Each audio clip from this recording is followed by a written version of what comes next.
Aquí mi hermano, buenas noches, hermanos, Noches. el Señor les bendiga también, buenas noches, y voy a pedirles que estemos orando de nuevo. Oramos. Señor Dios y Padre Santo, te damos muchas gracias por la bendición que tenemos de continuar participando de este servicio en esta noche. Damos gracias, Señor bendito, por los tiempos de oración, por los motivos que nos has permitido escuchar. Damos gracias, Padre Celestial, por las cosas que, si tú quieres, están por suceder. Y de forma muy especial te damos gracias, Señor bendito,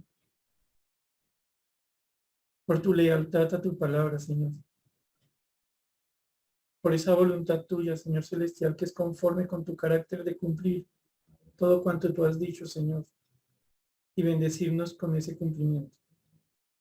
Gracias, Señor Celestial, porque ahora que comenzamos este tiempo de estudio de tu palabra, sabemos, Dios bendito, que tú tratarás nuestras almas, no porque lo merezcamos, sino porque lo has prometido, porque has querido amarnos a nosotros, no porque nosotros seamos amables, sino porque tú eres amor.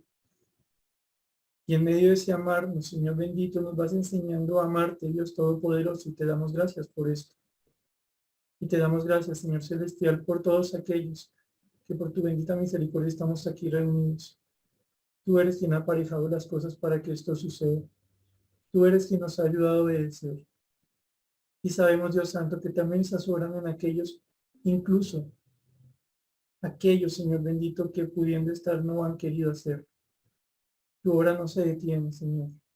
Y te damos gracias, Señor. Y te pedimos perdón, porque tristemente, Señor Celestial, a tu fidelidad, tu lealtad, nosotros pagamos con todo lo contrario. Perdónanos, Señor. Y por favor, Dios bendito, enséñanos tu palabra esta noche. Llévanos a reflexionar, a pensar, a meditar. Háblanos, Señor, que aunque estemos muchos aquí reunidos, tu palabra obra en cada corazón, bajo el poderoso proceder de tu Santo Espíritu. Señor, instrúyenos con tu palabra y haz en nosotros lo que quieres, según esa buena voluntad tuya. A todos nosotros, por favor, ayúdanos con tu misericordia. Y siga haciendo también tu obra en las otras congregaciones que para este momento están reunidas. A ti nos encomendamos, dando muchas gracias por tu obra, por tu palabra, por tu persona. En el nombre del Señor Jesús. Amén. Pues mis hermanos, vamos a estudiar hoy un tema de esos que creo que cada tanto es necesario traer al tiempo presente, de esos que tienen que ver con lo que somos nosotros como cristianos. Y esas cosas que a veces nosotros olvidamos cuando estamos rodeados de demasiadas cosas, de temas, quehaceres, personas. Tal vez ustedes, mis hermanos, se habrán dado cuenta, y me refiero a los que vivimos aquí en Bogotá, que una de esas cosas que es muy poco agradable ver en nuestra ciudad es el espacio público. Sea que usted vaya pasando por debajo de un puente vehicular, pasando al lado de un puente peatonal, incluso caminando por ciertos sectores de las avenidas principales, más que todo viendo las fachadas de las calles, de las casas, mejor. Usted, mi hermano, habrá notado, al igual que yo, que el espacio público nuestro está lleno, y creo que no exagero en esa expresión, de cosas como basura, grafitis, y claro, el que los hace dice que es arte, pero usted ve un montón de rayones, rayón sobre rayón, publicidad sobre el rayón, rayón sobre la publicidad, recuerdos del perrito por aquí, y tantas cositas molestas del espacio público. Y tal vez, mis hermanos, a ustedes les pasa como a mí, que se han dado cuenta que si no fuera por esto, a la verdad, Bogotá sería una ciudad muy bonita. Lo que resulta interesante de esto, mis hermanos, es que se llama espacio público. Y se supone con esta afirmación que es el espacio de todos. Y que como es de todos, pues cada uno tiene el derecho de disfrutarlo. Pero en el espacio público nuestro sucede esto de que lo que es de todos en el fondo es de nadie, y eso se refleja precisamente a través de cómo encontramos nosotros esto que llamamos espacio público. Un espacio que sufrimos o soportamos más que vivirlo o disfrutarlo. En cambio, mi hermano, tal vez usted se acuerda cómo es esa sensación tan bonita de llegar a su casa. Esto con mi esposa lo experimentamos mucho. Usted sale, tiene un día pesado, espacio público, todas estas cositas, y usted llega a su casa y tal vez usted es de los que se quitan los zapatos, sea por aseo en general o sea por asuntos de lo que queda del COVID, y usted lo primero que hace es que se quita los zapatos y usted, sea que se ponga sus chanclas que dejó ahí a la entradita, o sea que ponga la planta del pie sobre el piso frío, usted se da cuenta de lo distinto que es el ambiente de la casa. El clima cambia, las cosas se hacen familiares, bonitas, incluso cuando puede haber algo de desorden. Pero tal vez, mis hermanos, a ustedes les ha pasado como a mí, que nosotros sentimos ese cambio de lo público a lo personal. Y como les digo a mis hermanos, este es un tema que creo entendemos todos, pero seamos francos, no es de los más relevantes. Pero si nosotros nos damos cuenta que esta misma realidad se ve de alguna forma reflejada en lo espiritual, entonces nosotros nos damos cuenta que es bueno pensar de vez en cuando. Y es que todos los aquí presentes tenemos una religión, ¿vale? Estábamos viendo hace poco, gracias al Señor, en Santiago, por medio del pastor Alex, que existe una religión. Y a la verdad, tal vez a ustedes les pasa como a mí, que uno escucha la palabra religión y a uno le entra en reversa. Que a mí me digan, usted es religioso, yo casi que me tengo que defender. No es algo que me guste pensar, salvo que pensemos en esa religión pura, en esa religión que el Señor ha establecido de compasión y misericordia. Mas decíamos todo esto y metíamos un poquito el tema del espacio público y lo que tiene que ver con llegar a casa, porque definitivamente, mis hermanos, nosotros siempre hemos tenido un riesgo. Desde que entramos a la religión que otras personas van a llamar cristianismo, nosotros entramos en un escenario en el que muy fácilmente nos vamos a encontrar como en el espacio público. Algo que parece que es de muchos, los cristianos, pero que por momentos pareciera que es de nadie. Algo que por momentos puede ser sumamente impersonal, sumamente distante. Pero contrario a lo que pudiéramos pensar, a pesar de que nosotros tenemos tradiciones como el hecho de reunirnos los días miércoles, nuestra relación con Dios no ha sido diseñada para que la veamos como ese espacio público que siendo de muchos no pertenece a nadie, sino más bien como esa bendición de entrar a ese lugar en que estamos a solas con nuestro Dios.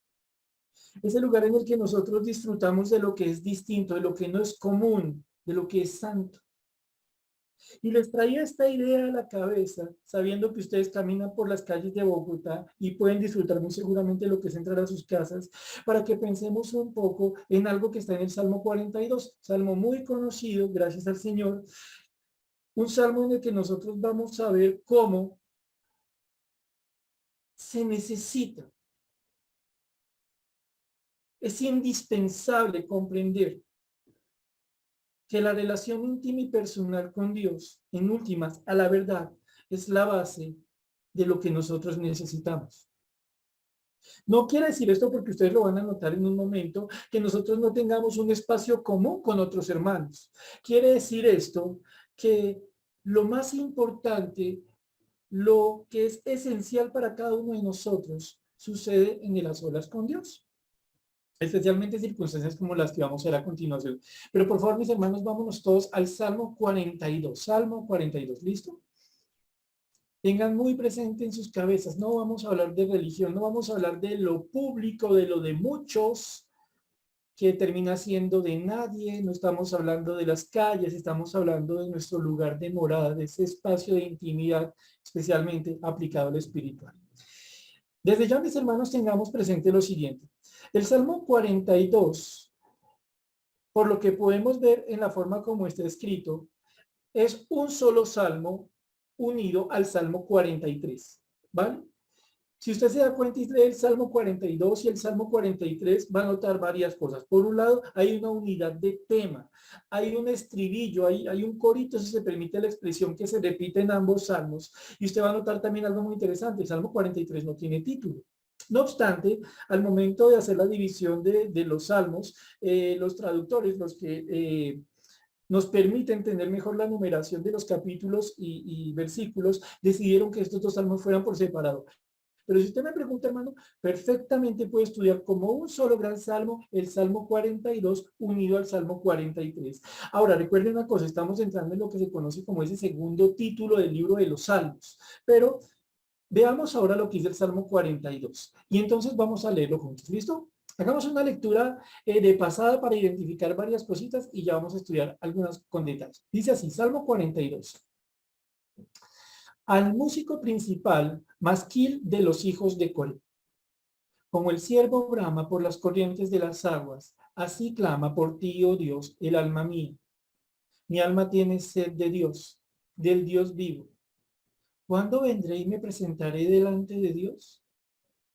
Fueron mis lágrimas mi pan de día y de noche, mientras me dicen todos los días, ¿dónde está tu Dios? Me acuerdo de estas cosas y derramo mi alma dentro de mí, de cómo yo fui con la multitud y la conduje hasta la casa de Dios, entre voces de alegría y de alabanza del pueblo en fiesta. ¿Por qué te abates, su alma mía, y te turbas dentro de mí? Espera en Dios, porque aún he de alabarle, salvación mía y Dios mío. Dios mío, mi alma está abatida en mí. Me acordaré, por tanto, de ti desde la tierra del Jordán y de los hermonitas, desde el monte de Mizar. Un abismo llama a otro a la voz de tus cascadas. Todas tus ondas y tus olas han pasado sobre mí. Pero de día mandará Jehová su misericordia y de noche su cántico estará conmigo y mi oración al Dios de mi vida. Diré a Dios, roca mía, ¿por qué te has olvidado de mí? ¿Por qué andaré yo enlutado por la opresión del enemigo? Como quien hiere mis huesos, mis enemigos me afrentan, diciéndome cada día, ¿dónde está tu Dios?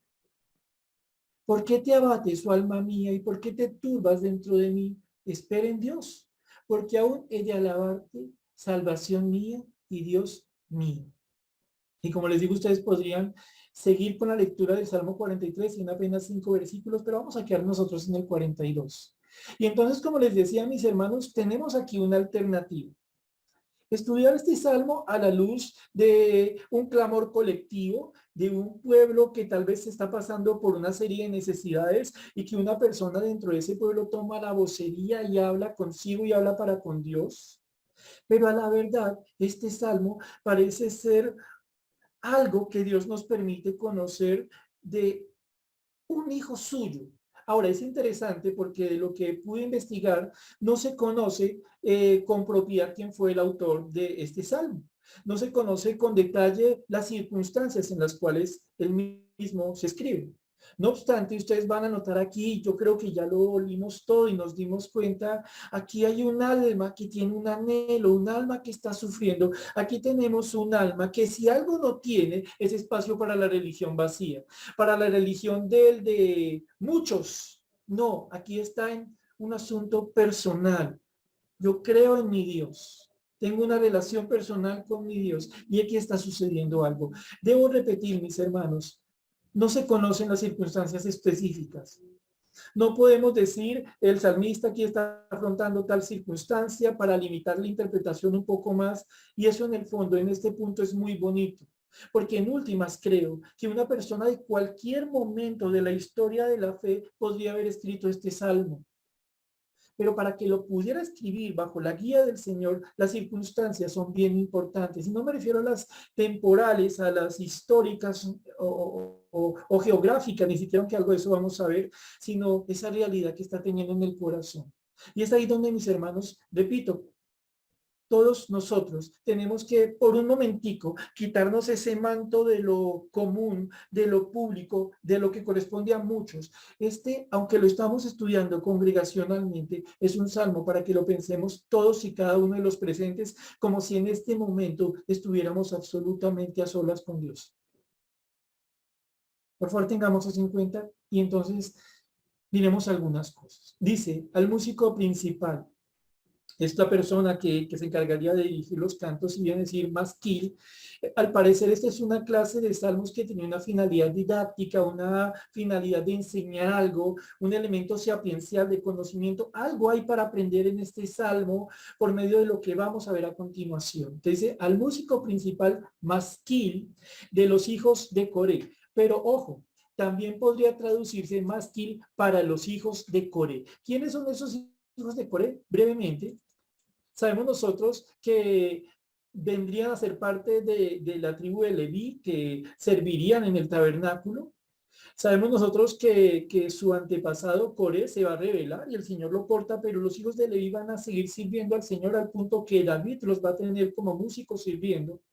Y entonces nosotros aquí nos damos cuenta que no necesariamente debe entenderse que los hijos de Coré escribieron ese salmo, sino que ellos tenían a su cargo la interpretación del mismo. Y nos metemos en el contenido del salmo. Es un salmo que se repite, tiene una finalidad pedagógica, enseñar algo a todos y cada uno de los aquí presentes. Y entonces arranca este tan conocido versículo número 1. Como el ciervo brama por las corrientes de las aguas, así clama por ti, oh Dios, el alma mía. Es interesante, mis hermanos, porque al parecer la mejor traducción sería como la sierva brama. Porque la forma como está escrita en el idioma original se refiere a una sierva, o lo entenderíamos más fácilmente tal vez como algo parecido a un venadito, una venadita. ¿Y por qué llama aquí la atención que hablemos de una sierva? Porque hay dos realidades que nosotros debemos tener presentes. Primero, una sierva cuando está embarazada, como cuando está mejor amamantando, tiene mucha más sed y toma mucha más agua. ¿Por qué? Porque está amamantando. Entonces dice, como el ciervo o la sierva, como usted lo prefiera, brama por las corrientes de las aguas. Primero, muy posiblemente hablamos de una sierva. Tiene unas necesidades aún mayores de las que antes conocía cuando no tenía su ciervito o su cervatillo, no sé cómo se llama el cachorrito de ella. Ahora debe tomar más agua. Pero también posiblemente nosotros nos damos cuenta que un ciervo va a tener aún más sed cuando está huyendo de el peligro acechante del cazador. Dos factores entendería un ciervo, obviamente es un animalito, pero pensamos un momento en lo que es él. Por un lado, si es una cierva que ha tenido su cría, va a experimentar más sed porque ahora debe tomar el agua que le permite mantenerse viva ella y producir la leche para alimentar a su criatura. Pero también es una sierva que si está huyendo del cazador va a necesitar aún más agua.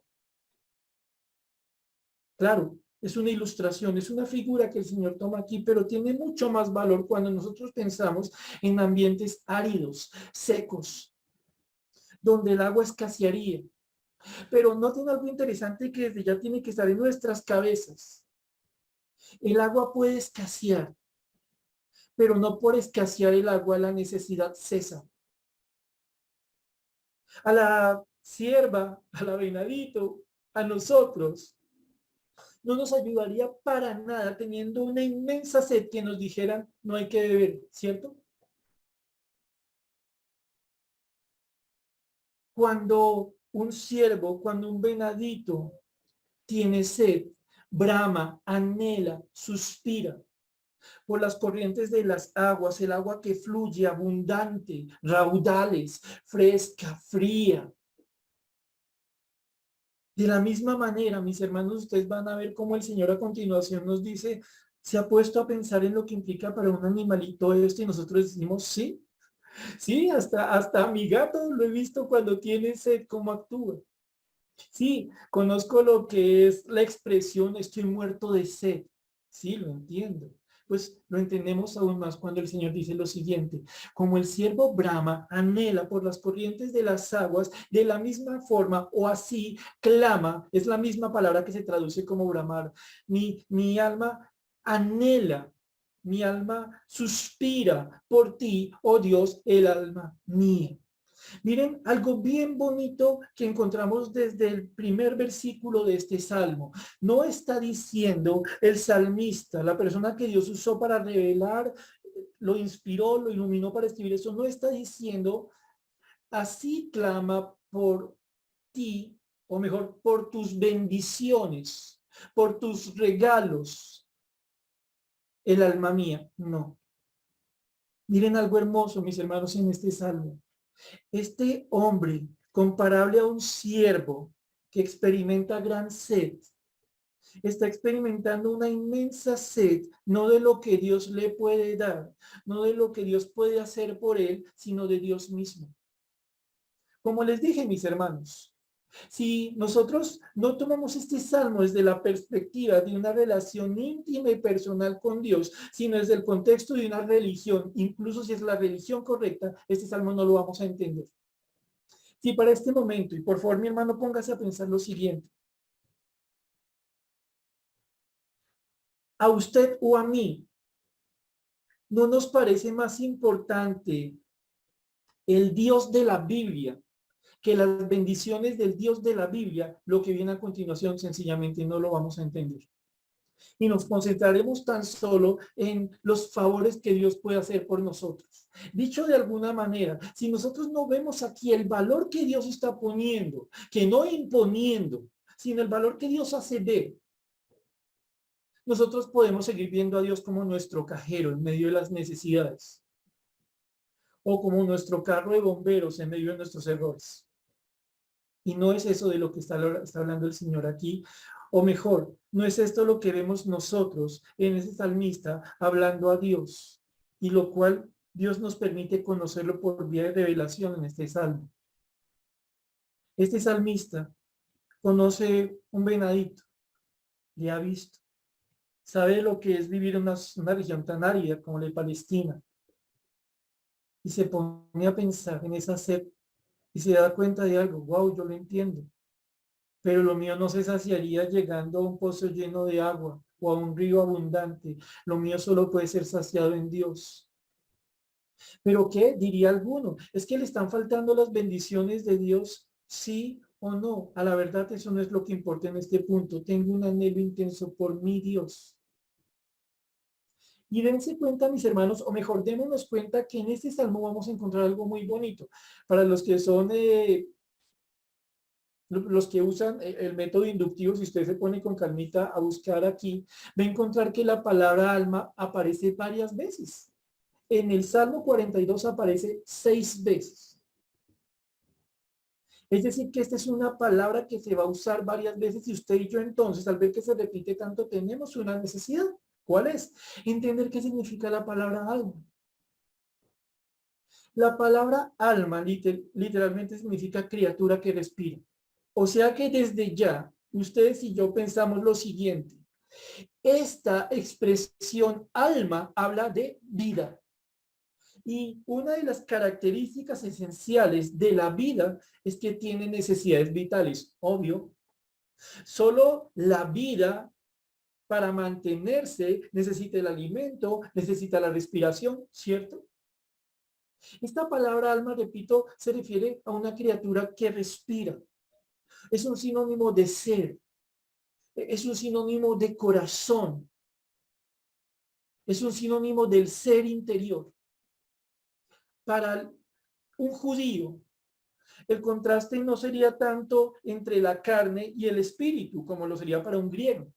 Para un espíritu, para un judío, el contraste que más entendería él sería entre el ser interior o alma y el ser exterior.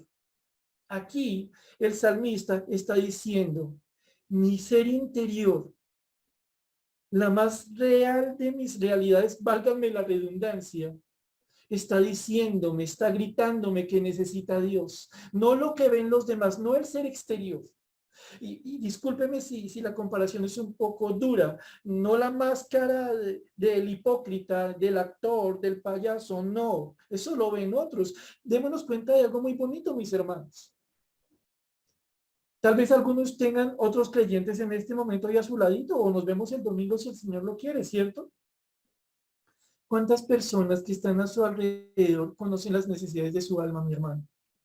¿Cuántas conocen mis propias necesidades? Ellos ven lo que nosotros hacemos, ellos ven lo que corresponde con nuestra religión, incluso si es una religión correcta, pero solo Dios conoce lo que hay en el alma nuestra, nuestra esencia, nuestra naturaleza, la realidad del corazón, lo que solamente Dios puede ver. ¿Qué es lo que está clamando aquí por el Dios verdadero? El alma verdadera, el alma de alguien que vive. Ahora, otra aplicación directa que encontramos de este versículo, mis hermanos. Este versículo, como no es para un religioso, tampoco es para un no creyente, porque un no creyente está muerto. Un no creyente no experimenta las necesidades espirituales. Uno creyente lee esto y tal vez encuentra algo de bella poesía y nada más. No entiende la sed del que tiene vida, del que tiene la vida de Dios morando en su ser. Y entonces seguimos. Dice el salmista, mi alma tiene sed de Dios. Mi ser interior, mi corazón, mi esencia, lo que nadie más ve, tiene sed del Todopoderoso. ¿Quién es ese Todopoderoso? Preguntará alguno. Mahoma, Buda, la estatua bella aquella con cachetes sonrojados y una aureola hecha con maestría en su cabeza. ¿Quién es ese Dios? ¿El fajo de billetes? ¿El prestigio, la fama, el estatus? ¿Quién es ese Dios? No. Aquí el salmista no tiene sed de un ídolo. Aquí el salmista no tiene sed de algo muerto. Aquí el salmista, en tanto está vivo, tiene sed de lo vivo, de aquello que le dio la vida, de aquel que le puede mantener vivo. Él no tiene aquí tiempo para meterse en los cuadros recortantes de la religión. Cualquiera sea la persona que está escribiendo aquí bajo la guía del Señor, ha conocido al Dios de la vida y es Él a quien Él anhela. Ustedes recordarán, mis hermanos, lo que dice Mateo 5:6. Permítame leérselos, no vayan allá, pero si pueden tomar notas, se los agradecería. En Mateo 5:6, en este espacio de las bienaventuranzas, ustedes se encuentran Mateo 5:6. Bienaventurados los que tienen hambre y sed de justicia, porque ellos serán saciados. Ay, qué paradoja tan grande. Bienaventurados, los más dichosos de entre los hombres son los que tienen hambre y sed de justicia, porque ellos serán saciados. No, espere un momento. Bienaventurado no tener hambre, ¿cierto? Bienaventurado no tener sed. Pero recordemos una cosa, en el contexto de las bienaventuranzas y en el contexto que estamos viendo hoy, ¿quién no tiene necesidades? El que está muerto. O el que no entiende sus propias necesidades y las niega o busca saciarlas de otras formas. Recuerden que estamos viendo en este momento un alma que anhela a su Dios, el Dios justo, el Dios que obra justicia, el Dios que enseña justicia. Solo ellos, los que anhelan a este Dios, pueden saber que este Dios sacia. Los demás no entienden su confusión, no entienden qué sienten. Tal vez sienten la boca reseca y nada más. Intentarán saciarse con su religión y nada más. Sigamos. Un salmista, cualquiera, una persona, un hombre de Dios, una mujer de Dios, alguien que está viviendo algo, se da cuenta que su ser interior, no el que actúa, el que ve Dios, tiene anhelo de Dios, no de cualquier Dios, del único Dios, del Dios de la vida, que da vida y le enseña a vivir. En este momento, por paradójico que resulte, a la luz de Mateo, tiene una existencia bienaventurada, no está saciado de nada distinto que de lo que Dios puede hacer en su vida y experimenta la necesidad de Dios en este momento. Seguimos con el versículo número 3 del Salmo 42. Dice entonces, y entonces démonos cuenta cómo entra en el campo de los detalles del día a día, de la historia escrita con sangre, de los detalles de la vida de carne y hueso. Dice, fueron mis lágrimas mi pan de día y de noche, mientras me dicen todos los días, ¿dónde está tu Dios? Sí, esta misma pregunta ustedes la ven repetida en el versículo 10. Ahora, una persona que ha conocido a Dios realmente, a quien Dios le ha dado tener su vida en su interior, un creyente verdadero, está viviendo algo en lo que se da cuenta que él necesita de Dios. Si Dios le quiere bendecir, si Dios le quiere ayudar, chévere, pero ante todo necesita de Dios, que Dios es Dios de su vida. Su vida misma está siendo zarandeada, recordando aquí un poco lo que hablábamos de Pedro en algún momento. Él dice acá, fueron mis lágrimas, mi llanto, mi pan de día y de noche. Para algunas personas la vida será comer arrocito con papa, tomarse unos buenos jugos. Para unas personas ciertas circunstancias serán las habituales. Para este hombre, ¿saben qué está haciendo lo habitual? El sufrimiento, lo que entristece, lo que aflige, de día y de noche. Y como si no fuera suficiente aquello que está generándole tristeza en su corazón, retumban voces en su cabeza, sea solo dentro de ella, sea que atraviesen el oído. Hay una voz atrevida, una voz sarcástica o muchas voces que dicen, ¿dónde está tu Dios? Ah, pero lo dicen de vez en cuando, no, todos los días, de forma tortuosa, de forma insistente. Se le pregunta a este hombre, a esta mujer de Dios, mientras sufre, mientras anhela, se le pregunta dónde está tu Dios. Mis hermanos, aquí no hay una pregunta de un creyente que se pone al lado de otro creyente y decirle, hermano, ánimo, siga para adelante. No. Aquí vemos una persona, aquí vemos una lucha en el ser interior que quiere apartar de Dios. Esta pregunta, ¿dónde está tu Dios?, está cargada de sarcasmo, pero también implica una respuesta. Tu Dios no está. Tanto que te has esforzado, tanto que has creído, tantas cosas que dices que has vivido con Él. ¿Dónde está? Y el salmista busca y pareciera que no encuentra. Por eso anhela este Dios, a su Dios, al Dios vivo. Ahora pensemos, ¿qué cosas pueden formular esta pregunta? ¿Dónde está tu Dios? Claro, en primer lugar, una persona que no conociendo a Dios ataca al que sí cree en Dios y se le ríe en la cara, ¿no? ¿Dónde está su amigo imaginario? ¿Dónde está el tocayo de Papá Noel?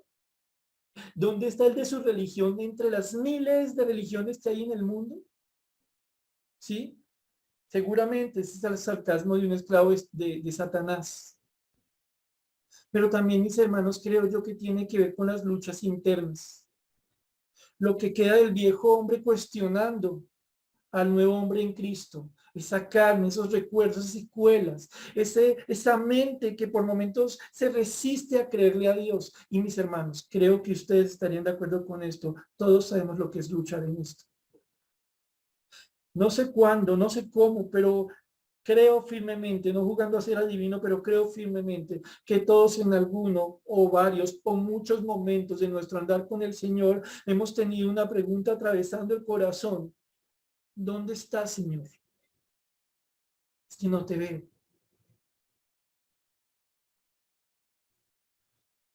Y pueden esta pregunta formularla miles de veces, pero lo más importante es qué hacemos con esto. Esta pregunta, este cuestionamiento que quiere romper. Usted y yo pudiéramos preguntarnos en este momento, ¿de qué manera ha sido o está siendo cuestionada nuestra confianza en Dios? Miren tan bonito esto, mis hermanos. Así estuviera rodeado de 50 cristianos. Cada uno de nosotros sabría de qué estamos hablando de forma específica, porque esto es un asunto de nuestra intimidad con Dios. Aquí no hay lugar para las montoneras y perdónenme la expresión. Este hombre anhela a Dios. Se acuerda que es el Dios vivo, el que le dio la vida, el que le ha dado la bendición de vivir, el que le enseña a vivir, ¿cierto? Viene esta pregunta, mientras él sufre. Y entonces viene el versículo número 4. Me acuerdo de estas cosas y derramo mi alma dentro de mí, de cómo yo fui con la multitud y la conduje hasta la casa de Dios, entre voces de alegría y de alabanza del pueblo en fiesta. Miren esto, mis hermanos. Este hombre, que por lo que entendemos, no solo por la tribu de la que venía, sino por lo que está diciendo acá, es un siervo de Dios. Cuidado, mis hermanos, con permitirnos o mantener en la cabeza la idea de que los siervos de Dios solo son ciertas personas que tienen ciertas funciones visibles. Todo creyente es por naturaleza un siervo de Dios. Dios nos ha capacitado para hacerlo, ¿cierto?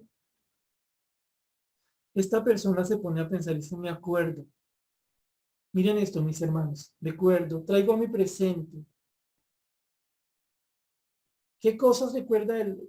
Dice de cómo yo fui con la multitud y la conduje hasta la casa de Dios, cómo yo servía a los otros que amaban a Dios en el servicio, posiblemente en el templo. Algunos afirman que es posible que este salmo se esté escribiendo desde el exilio o desde un estado postrer o posterior al exilio. Lo cierto es que este hombre ya no tiene esa bendición que tuvo en algún momento. Por algo que solo Dios conoce, él ya no tiene la bendición de ir con otros hacia Dios, a la casa de Dios, dice literalmente aquí. Él recuerda algo, recuerdo y le sonríe el alma. Cuando yo iba con aquellos que son como yo, que de verdad han creído, íbamos juntos, entre voces de alegría y de alabanza del pueblo en fiesta, había gozo, había alegría, estábamos juntos haciendo lo que es de nuestro Dios. Pero ese tiempo ya pasó, algo ha sucedido, no lo entendemos, no sabemos qué es. En este momento, este salmista está haciendo algo interesante, está recordando, pero no creo aquí que se trate de un recuerdo amargo, de todo lo que perdí. Creo que aquí el Señor está enseñándonos a nosotros algo. En ciertos tiempos de aflicción es bueno aprender a recordar. Así como nosotros vemos en Filipenses capítulo 4 que Pablo decía, dejando ciertamente lo que queda atrás, cosa que nada me estorbe. Incluso las cosas más bellas de la vida podrían estorbar porque se pueden convertir en vanagloria. Aquí, en este versículo, el Señor nos dice a nosotros algo, mis queridos hermanos. Tal vez usted, tal vez yo, tal vez muchos, tal vez ninguno. En este preciso momento estemos viviendo un tiempo de aflicción. Cada uno lo sabe con Dios. Cada alma de Dios sabe lo que está viviendo. Tiene sed de Dios. Miren una cosa bonita que nos recuerda aquí Dios. Cuando esté afligido, cuando tenga mucha pesadumbre en su alma, recuerde lo que Dios ha hecho en su vida. Recuerde lo que Dios ha hecho con usted y por medio suyo. Recuerde, querida dama, las veces en que usted fue ese instrumento de Dios para ayudar a su familia. Desde el sencillo acto, entre comillas, sencillo de poner el plato en la mesa para que la familia junta con sinceridad le diga al Señor, Señor, gracias por esto que tenemos aquí. Y usted, mi querida dama, pueda pensar en su corazón que eso usted lo hizo para el Señor. Desde aquella vez, dama o caballero, que usted se sentó con su muchacho y tuvo que hablarle a él y tal vez escuchó que él le pedía, ¿qué hago? Como el consejo que pide el padre, el hijo al padre. Y usted se acuerda, querido padre, querida madre, cómo en ese momento Dios le permitió a usted ser un instrumento, la voz de Dios para ayudarlo a él. Recuerde cualquier otra circunstancia o acontecimiento en que Dios le usó a usted para bendecir a otros y mientras eso hacía, bendecía su propia vida. Porque ese mismo Dios que hizo, hará. Porque el mismo Dios que cumplió su palabra la seguirá cumpliendo. El mismo Dios que ha querido usar a barros de barro como nosotros, que quiso hacer de nosotros algo para su gloria, lo va a seguir haciendo. Y sé, mis hermanos, y esto lo entendemos todo, que hay no pocas circunstancias en que este salmo pareciera ser demasiado cierto. Y aún acierta esa pregunta, ¿dónde está tu Dios? Dios dice, aprendamos a recordar. Sí, aunque nuestra alma se derrita de una pena oculta, como traduce alguien esta segunda parte. Recuerda lo que has andado con Dios, lo que Dios te ha enseñado, lo que Dios ha hecho en tu vida, lo que significa Dios para ti, para que no siga retumbando en la cabeza la idea de un Dios que ha abandonado, porque el mismo Dios que hizo, hará. Recuerda que tras la aflicción que es necesaria, viene ese gozo de comprender que Dios nos ha ayudado. Lo entiendo, mis hermanos, créanme que lo entiendo. A menudo puede ser tan grande la aflicción que nos descorazonamos completamente y solo tenemos una decisión que quisiéramos tomar, la de bajarnos, la de llegar hasta ahí. Pero no, nuestro Dios, el que hizo, está comprometido con nosotros en perfeccionar una obra. El salmista aquí recuerda esto, recuerda cómo Dios lo ha usado, recuerda cómo Dios le ha bendecido. Y no creo que haya amargura aquí en su corazón, creo que hay una buena forma de recordar las cosas. Y miren esto, mis hermanos, entonces, pasando al siguiente versículo, aprendemos aquí algo. Hay que ser justos al recordar, porque demasiadas mentiras rondan la cabeza en tiempos de aflicción y terminamos siendo desagradecidos, negando todo lo que Dios ha hecho y negándonos la bendición de ver que aún tiene Dios cosas por hacer en nuestras vidas. Seguimos con el versículo número 5. Y entonces, aquí vemos este versículo 5 que hay un diálogo. Ustedes se han dado cuenta que esto es tan personal que el salmista dialoga consigo mismo, ¿no? Y dice, me volví loco. Ay, mis hermanos, aquí entre nos, todos hablamos con nosotros mismos, ¿vale? Lo que pasa es que muchas veces no hablamos con nosotros mismos lo que debiéramos hablar. El salmista se hace una pregunta aquí. ¿Por qué te abates, oh alma mía, y te turbas dentro de mí? ¿Por qué te hundes? ¿Por qué te deprimes, alma mía? ¿Por qué tienes tan fuerte lamento? ¿Por qué es tan grande tu conmoción, alma mía? Claro, dos posiciones frente a esto.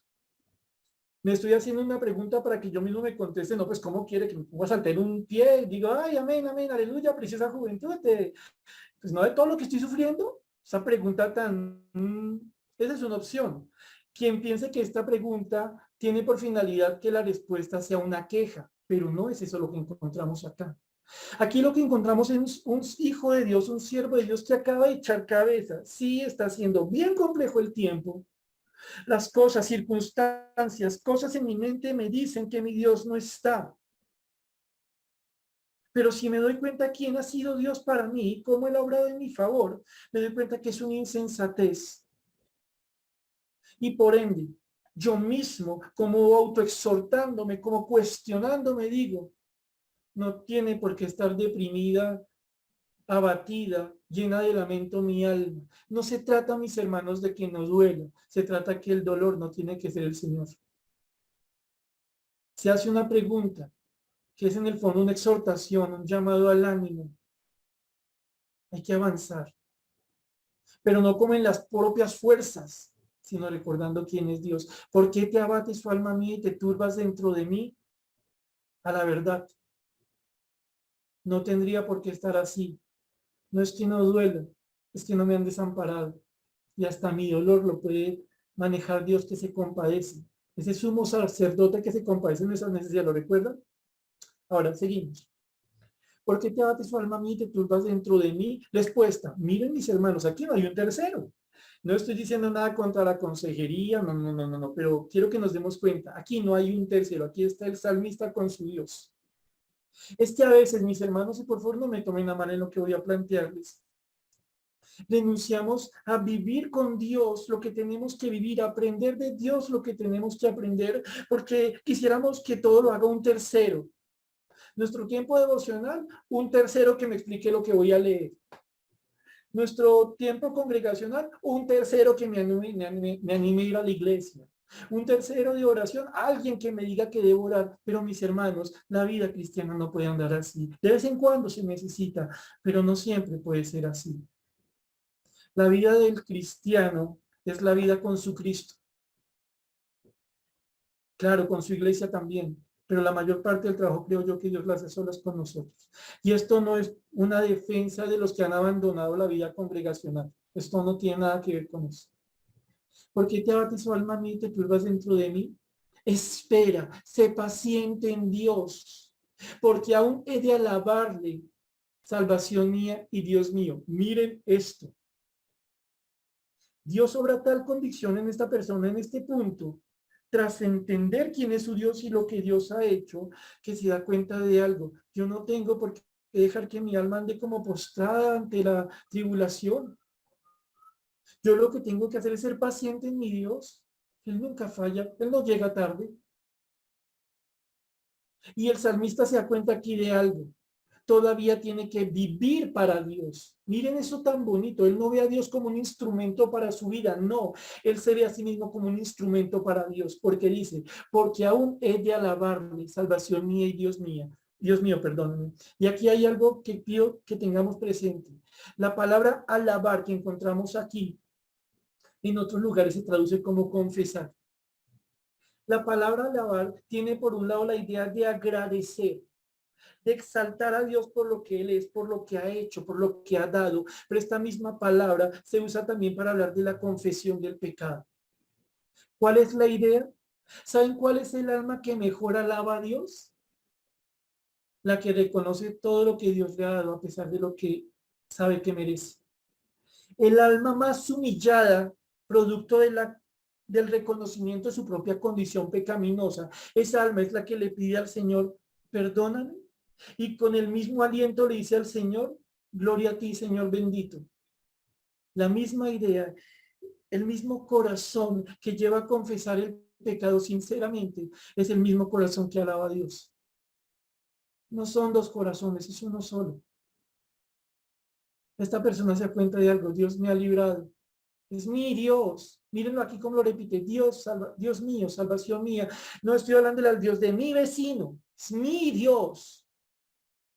Él es el que me ha enseñado a esperar antes. Todavía lo puedo hacer porque todavía tengo que servirlo, todavía tengo que alabarlo. No me voy a rendir.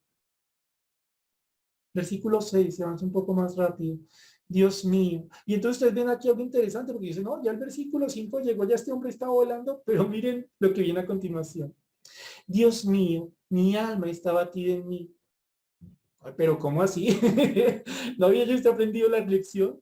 Ya me está diciendo que debe esperar a servir a Dios, pero mis hermanos, contrario a lo que a veces nosotros pensamos, los procesos en Dios no son así. No son blanco y negro, o mejor, no son una foto pegada a otra foto.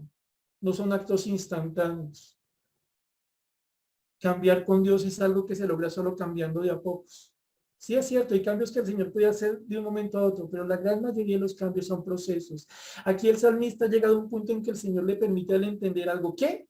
Es mi Dios, es mi Salvador. Yo no me voy a dejar achantar. Yo sé que todavía voy a servir a mi Dios alabándolo, pero el versículo 6 muestra algo, como un recaer, como una insistencia en la lucha. Todos entendemos esto. Dios mío, mi alma está batida en mí. Todavía hay lucha en mi alma. Me acordaré, por tanto, de ti desde la tierra de Jordán y de los hermonitas, desde el monte de Misar. No se conoce muy bien la ubicación de estos lugares que cita el salmista, pero al parecer se refiere a una región al norte de Palestina donde eran común los manantiales. Señor, mi alma sigue abatida y si sigo abatido, pues es tiempo de volver a recordar. Recordar que esos tiempos de abundancia, esos tiempos de tu bendición, ese tiempo en el que tú eras un manantial, aunque ahora me siento seco, recuerdo esos tiempos en que eras el manantial de mi alma y todavía lo puedes ser. Pero miren que aquí se produce un cambio. El salmista ha venido diciendo hasta el momento, tengo sed de ti. Y alguno dirá, uy, pero el Señor aquí le hizo un chiste muy cruel por el salmista, porque pasa de hablar de la sed que tengo de mi Dios a sentirse inundado por Dios, pero no inundado en términos de saciado, sino como si yo le hubiera echado todo el agua del diluvio encima de la cantidad de problemas que se le vinieron encima. Un abismo, versículo 7, llama a otro a la voz de tus cascadas. ¿Qué está diciendo aquí el salmista? Tú eres soberano, tú hablas y las cosas son. Un abismo llama a otro a la voz de tus cascadas. Todas tus ondas y tus olas han pasado sobre mí. Aquí no está diciendo el salmista que es que tenía mucha sed y entonces se botó en las playas de San Andrés y sintió el fresquito de las olas y le llegó un vasito con agua de coco. No, no, no. Aquí está diciendo otra realidad. La realidad cuando Dios pone su mano sobre alguien. Cuando Dios permite las pruebas, las cosas que angustian, como grandes olas, estilo tsunami cayendo sobre uno. Tus cascadas, tus ondas, tus olas han pasado sobre mí. Ay, Señor. Entre esos momentos en que anhelo tu ayuda, tu persona, tu presencia, me pongo a pensar y otros momentos en que quisiera decirte, Señor, ya, coge a otro. No más. No me hagas eso, Señor. Pero Dios sabe lo que está haciendo. Pero de día, miren, él se acaba de quejar, siente que por momentos fuertes cosas han venido de parte de Dios, pero él sigue confiando en que Dios está detrás de todo, que Dios es soberano. Dice aquí, pero de día mandará Jehová. Miren quién manda, miren quién gobierna, no el que cuestiona dónde está tu Dios, es un tercero que nadie invitó y que no debe tener cabida. Pero de día mandará Jehová su misericordia. Ajá. Esta palabra es esencial. Misericordia, la compasión de Dios hacia el necesitado. Pero de día mandará Jehová su misericordia, de noche su cántico estará conmigo, mi oración al Dios de mi vida. De nuevo, el Dios de mi vida. Eso no es religión, esto es relación, esto es comunión, esto es conocer a Dios, esto es vivir a Dios. Él se da cuenta que han pasado muchas cosas que Dios ha mandado, que Dios ha permitido y le han afligido en gran manera. No de lo contrario, habla de cascadas, ondas y olas que pasan sobre él. Pero se da cuenta de algo, Dios nunca, nunca, nunca, ni por un instante le ha dejado, nunca se ha olvidado de sus necesidades realmente. Dios ha sabido tratar esa alma de formas fuertes, pero necesarias. Este hombre que se da cuenta que Dios ha sido misericordioso sabe que Dios lo va a seguir siendo y se da cuenta que muchas veces al final del día de la prueba, esa prueba cuando Dios le ayudó a entenderla, esa prueba se convirtió en un cántico, en un agradecimiento a Dios, porque el Dios de mi vida está gobernando mi vida, aunque a veces me siento un poco solo u otras veces me siento excedido por las cosas que suceden. Avanzamos más rápido en ese último tramo. Dice el salmista, diré a Dios, roca mía. ¡Guau! Esta es clave. No solo la misericordia de Dios, sino en quién estamos nosotros. Porque pensemos lo siguiente, ¿de qué sirve la misericordia de un impotente? ¿De qué sirve la misericordia del que nada puede hacer por nosotros? ¿De qué sirve la misericordia del que se encuentra a nuestro lado y está en similar o peor condición y tiene aún menos fuerzas que nosotros? No, el salmista se da cuenta de algo. La misericordia que él ha recibido y seguirá recibiendo se basa en un Dios que es poderoso, que es como roca, que es como peñasco, que es inamovible, que las aguas pueden venir, pero que nada lo puede mover al que está en él.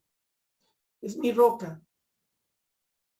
Nadie me va a mover de él porque es mi roca. Él me ha hecho suyo, Él me ha puesto en Él. Esa es mi paz, es mi descanso, es mi ánimo. Diré a Dios, roca mía, ¿por qué te has olvidado de mí? ¿Por qué andaré yo enlutado por la opresión al enemigo? Se está haciendo aquí un par de preguntas. Se está cuestionando lo que está viviendo, pero sabe que ante todo Dios es su roca. Versículo 10. Como quien hiere mis huesos, mis enemigos me afrentan, diciéndome cada día, ¿dónde está tu Dios? Tercos, tercos. Hasta que nos separen, pero es que nada nos va a separar del amor de Dios. Insisten. Y nosotros debemos insistir en mantenernos en Dios. De nuevo, terminando, versículo 11.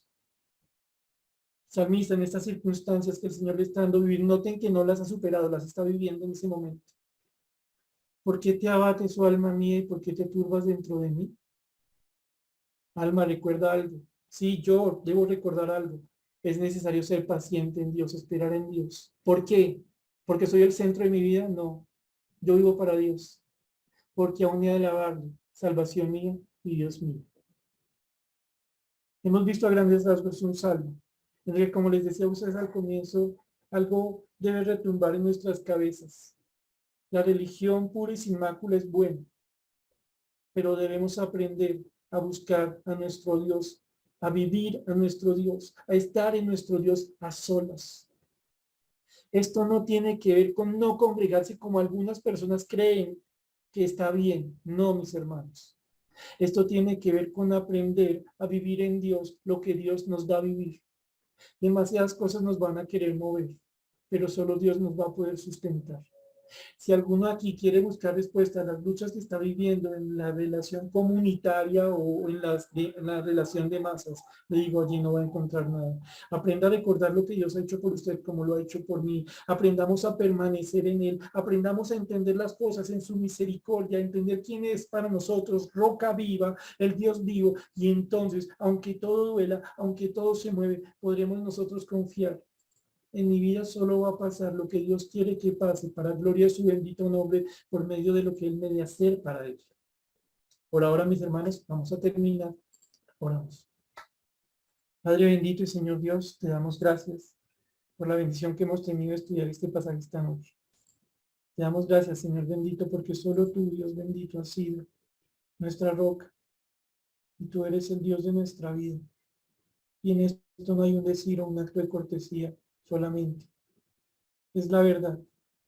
Solo tú, Señor Dios Todopoderoso, conoces nuestros días, nuestras luchas, nuestras tristezas, nuestras aflicciones, la forma como reaccionamos a las pruebas que permites sobre nosotros. Mas te damos gracias porque no hemos podido vivir esto y afrontarlo según la fe que hemos mostrado, sino según tu misericordia. Ayúdanos, Señor bendito, a recordar, especialmente en los momentos de mayor aflicción, todo lo que has hecho en nuestras vidas, como una base para entender que tu obra continuará porque eres nuestro Señor y nuestro Dios. Que aprendamos, Señor bendito, a hallar en ti nuestro consuelo y nuestra fuerza. Que aprendamos a vivir nuestra relación personal contigo y de esta forma ser de mayor bendición en medio del pueblo en el que nos has puesto a vivir como parte de ese pueblo. Padre, te oramos dando gracias en el nombre de Jesús.